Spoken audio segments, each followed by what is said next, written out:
ये मुसलमान है, मैं इसका इलाज नहीं करूंगी। ये कोई नई बात नहीं है कि देश में पहली बार ऐसा हो रहा है और ऐसा कहा जा रहा है। जौनपुर की एक घटना सामने आई है जहां एक महिला इलाज कराने जाती है और जब वो तड़पती हुई उस अस्पताल में जाती है तो पहले तो उसे एंट्री नहीं दी जाती। महिला डॉक्टर आती है तो यह कह करके मना कर देती है कि ये मुस्लिम है, मैं इसका इलाज नहीं करूंगी। वो तड़प करके जाकर के बाहर के एक बेड पर लेट जाती है, वहां से भी उसे बाहर कर दिया जाता है। ये पूरा मामला जिस तरीके से देश में ये नफरत फैलती चली जा रही है, ये क्यों हो रहा है?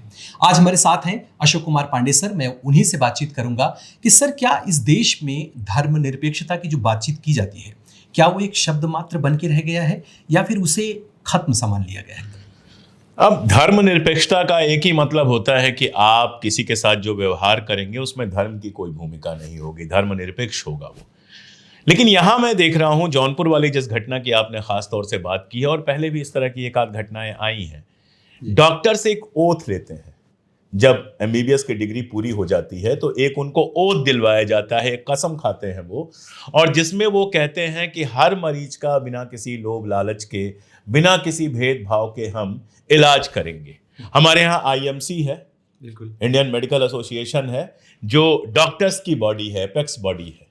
अब मेरा सबसे बड़ा सवाल तो यही है कि आईएमसी क्या इस डॉक्टर के खिलाफ किसी तरह की कोई कार्रवाई करेगी?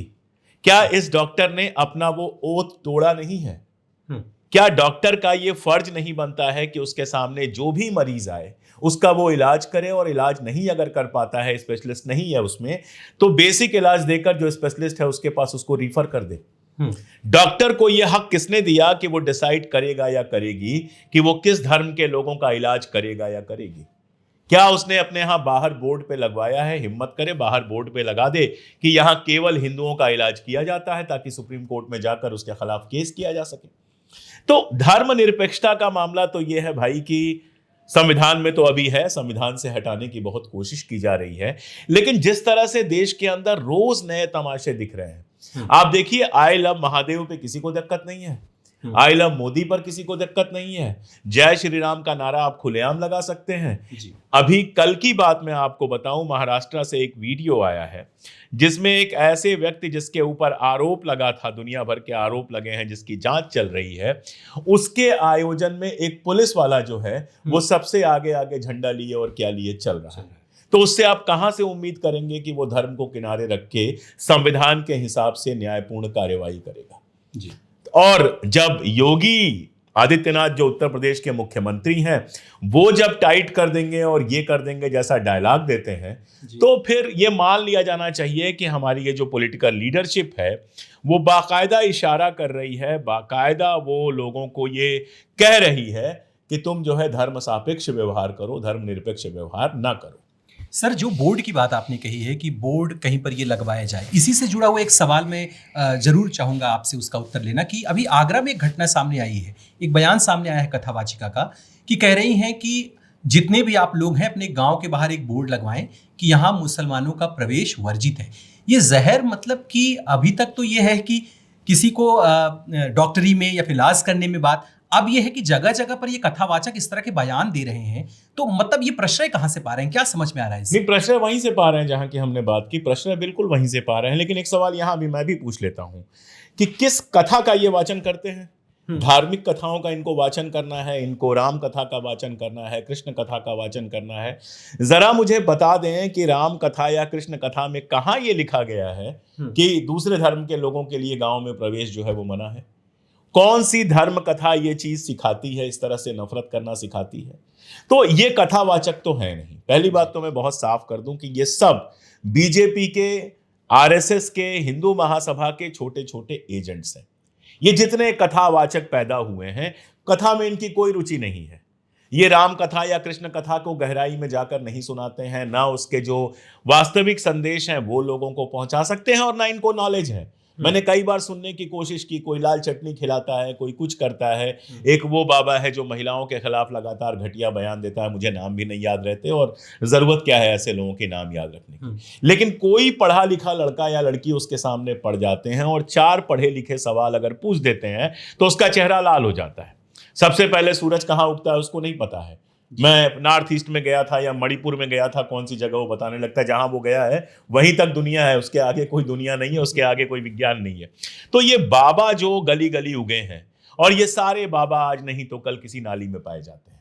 कोई लड़कियां छेड़ने के लिए पाया जाता है, कोई बलात्कार का आरोपी अभी एक बाबा का आया है जो जिसके चैट्स आए हैं वो इतने घटिया चैट्स हैं कि कोई शरीफ आदमी उनके बारे में सोच नहीं सकता है। एक महिला जो गांधी जी की हत्या किया करती थी, महामंडलेश्वर बनी हुई थी, अब आ रहा है कि बाप ने लड़के को सौंपा, बाप उसको बहन कहता था। आप सोचिए, मतलब हम लोग भी इसी समाज में रहते हैं, बाप जिसको बहन कहता था, यानी भाई का लड़का उससे प्रेम और उससे अवैध संबंध और उसकी संपत्ति कब्जा करने की कोशिश और उसको मरवा देना, ये महामंडलेश्वर और साधु हैं।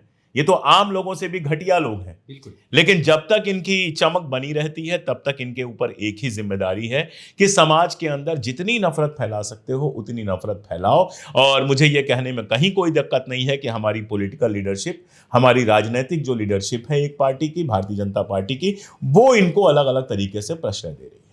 आखिरी सवाल हम इसमें ये जोड़ेंगे कि जैसा आपने आई लव महादेव की बात कही, किसी को दिक्कत नहीं, जय श्री राम के उग्रवादी नारों से भी लोगों को दिक्कत नहीं, मगर मोहम्मद साहब के जन्मदिवस पर या उनके जन्मदिन पर इस तरह का आई लव मोहम्मद कहना अब प्रॉब्लम आ रहा है और लोगों को कहा जा रहा है कि शांति भंग इससे हो सकता है। जबकि गाजियाबाद का एक प्रकरण है जहां पर एक युवक लगातार उत्तेजित बयान दे रहा है, मुस्लिम समुदाय के खिलाफ बयान दे रहा है, उनकी धार्मिक आलोचना कर रहा है। तो ऐसे खुले लोगों को जो ये प्रश्रय मिलता जा रहा है, इसमें सरकार क्या इनको पूरा पोषित कर रही है और बढ़ाने में काम कर रही है? बिल्कुल। आप देखिए, आप ट्विटर पे देख लीजिए, जितने लोग हैं इस तरह के, वो proudly followed by Narendra Modi ji लिखेंगे, प्राउडली फॉलोड बाय कोई और बीजेपी का नेता लिखेंगे। जो लोग ऐसे हैं जो दिन रात जिनका एक ही काम है मुसलमानों के खिलाफ नफरत फैलाना, कभी मोहम्मद साहब के खिलाफ कुछ उल्टा सीधा लिख देना, कभी कुछ लिख देना। आप सोचिए, गजा में बच्चे मर रहे हैं जी, और बच्चों के मरने का जश्न मना रहे हैं। तो ये तो इंसान होने की जो न्यूनतम एक होती है कि क्वालिफिकेशन होती है कि कम से कम बच्चे किसी के भी हों उसको अपना माना जाता है। दुनिया में किसी के बच्चे हों, सूअर का बच्चा भी जब बहुत छोटा होता है ना, वो भी देखने में बड़ा सुंदर लगता है, उसको देख के भी आपको कोई घृणा नहीं पैदा होती है। तो यहां तो बच्चों के मरने पे जश्न मना रहे हैं। दिन रात नफरत। धर्म का मतलब अपने धर्म से प्यार नहीं रह गया है, धर्म का मतलब मंदिर जाना नहीं रह गया है, धर्म का मतलब ये हो गया है कि मस्जिद के सामने जाके अपने त्योहार के दिन जो है गाली गलौज करो। तो मैं तो कह रहा हूं कि भाई, मस्जिद जाने का इतना शौक है आपको तो आप कलमा पढ़ लो और दिन रात मस्जिद में बैठो। जिनको मस्जिद से प्यार है वो आराम से मस्जिद में बैठते हैं। लेकिन धर्म का मतलब हो गया है दूसरे धर्म से नफरत। अगर आप दिन रात मुसलमानों के खिलाफ, ईसाइयों के खिलाफ, सिखों के खिलाफ घटिया बातें नहीं कर रहे हैं तो आप धार्मिक नहीं हैं। अगर आप सर्वे भवन्तु सुखिनः की बात कर रहे हैं कि सारे लोग सुखी हों तो आप गद्दार हैं, तो आप देशद्रोही हैं। देशभक्त होने के लिए जरूरी है नफरती होना, ये बना दिया गया है। और जब ऐसे सर्टिफिकेट बांटा जाएगा तो बहुत सारे युवाओं को मजा आ रहा है और बहुत सारे लोग स्वार्थ की वजह से भी जुड़े हुए हैं। इस विषय पर बात करना बहुत ज़रूरी है और ज़रूरी था भी, इसलिए हमने आज सर से बातचीत की कि जो नफरती हिंसा ये लगातार बढ़ती जा रही, उससे देश के संविधान और देश की बनावट पर कितना गहरा असर पड़ने वाला है और पड़ेगा और लगातार होता भी जा रहा है।